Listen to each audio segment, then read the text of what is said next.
Mọi người đi chơi vui vẻ nha. Chắc tao về trước, người yêu tao tới đón rồi. Em ơi, anh mang đồ ăn cho em nè. Anh đợi em xíu nha. Lại là anh nữa hả? Suốt ngày anh đi 3 xe ghẻ cà tàn này, anh không thấy mất mặt sao? Xe ghẻ thì sao chứ? Hương, mày có bị điên không vậy? Anh ta có vô rồi để mày thích. Già xấu xí, lôi thôi, mà không ổn định nữa. Tao nói thiệt nha, mày thương ổng không có được cái gì hết á. Mày thấy bồ tao không? Cho tiền tao còn hơn xe máy ghẻ của ổng nữa. Tao thấy gu thẩm mỹ của mày á tệ quá.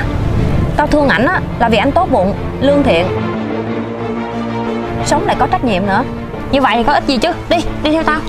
Bỏ tao ra. Mày có biết ảnh là người như thế nào không? Tao đâu phải là cô sinh viên mới ra trường đi tìm tình yêu nữa chứ.